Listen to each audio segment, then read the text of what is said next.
देश भर के सभी व्यापारियों कारोबारियों के लिए दो बड़े महत्वपूर्ण अपडेट और नए नियम निकल कर आ रहे दोस्तों। अगर आपके भी दुकान है, किसी भी तरीके का व्यापार है, कारोबार है, आप खुद का काम धंधा करते हैं, बिजनेस करते हैं, तो ध्यान से समझिएगा। 50,000 रुपए से ज्यादा के माल पर, सामान पर 1 मार्च से यह नया नियम लागू होने जा रहा है। पहला बड़ा अपडेट तो ये है। दूसरा नया नियम है B2B को लेकर, बिजनेस टू बिजनेस व्यापारियों कारोबारियों के लिए ई इनवॉइस से संबंधित नियम अपडेट है। मैं आपको दोनों ही बड़े अपडेट बता देता हूँ। GST को लेकर ही यह नया नियम है, तो ध्यान से समझिएगा। सबसे पहला नया नियम देखिए दोस्तों, बड़ी खबर है। 1 मार्च से GST के नियमों में बदलाव होने जा रहा। अब इसके बिना नहीं बन पाएगा ई-वे बिल। GST यानी कि गुड्स एंड सर्विस टैक्स में सिस्टम के तहत 50,000 रुपए से ज्यादा की कीमत के माल को एक राज्य से दूसरे राज्य में ले जाने के लिए ई-वे बिल रखना जरूरी होता है, राइट। लेकिन अब नियम में यह आदेश जारी किया गया है कि 1 मार्च से B2B ई इनवॉइस विवरण के बिना नहीं बनेगा ई-वे बिल। इन सभी व्यवसायों के लिए यह नियम बदलने जा रहा है। कौन कौन से व्यवसाय के लिए, तो समझिए। पहले B2B का मतलब होता है बिजनेस टू बिजनेस, और B2E का मतलब होता है बिजनेस टू एक्सपोर्ट, यानी कि आप बाहर, भारत के बाहर माल को एक्सपोर्ट कर रहे हो तो इन दोनों के लिए ई इनवॉइस से लिंक किए बिना ई-वे बिल जनरेट नहीं हो पाएगा।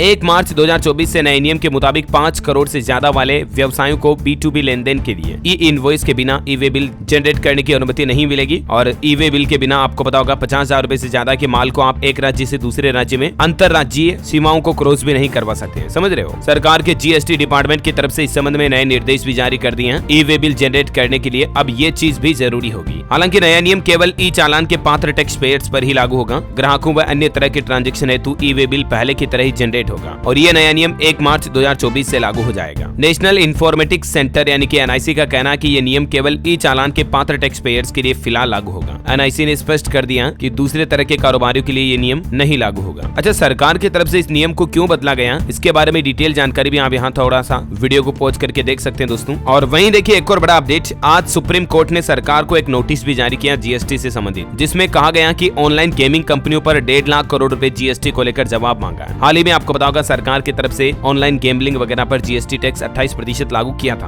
राइट। जबकि सरकार का कहना है कि अभी तक 28% की टैक्स देनदारी अभी की नहीं है। हालांकि नियम लागू कर दिया है, तो इसी से संबंधित आज सुप्रीम कोर्ट में सुनवाई भी हुई। सुप्रीम कोर्ट ने सरकार से जवाब भी मांगा है। और एक अच्छी बात यह है कि पिछले महीने सरकार ने GST टैक्स कलेक्शन भी अच्छा खासा किया। दिसंबर में GST से 1.65 लाख करोड़ रुपए जुटाए, जो कि पिछले साल के दिसंबर से 10% ज्यादा रहा। लगातार 10वीं बार मंथली कलेक्शन 1.5 लाख करोड़ के ऊपर पहुंचा है ना। तो दोस्तों उम्मीद है GST को लेकर ये 1 मार्च से संबंधित कुछ नए नियम बदलाव आपको जरूर जानने मिले होंगे। और भी आपके मन में कोई सवाल है, कमेंट करके पूछेगा, मुझे मैं रिप्लाई करने की जरूर कोशिश करूंगा। और बाकी इसी तरह की काम की इन्फॉर्मेटिव जानकारियां, सरकार के नए नियम, नई योजनाओं से अपडेट रहने के लिए आप हमारे चैनल DLS न्यूज को सब्सक्राइब करके बेल आइकन दबा दीजिएगा। और बाकी इस वीडियो पर लाइक और शेयर जरूर करना। जय हिंद, जय भारत, वंदे मातरम।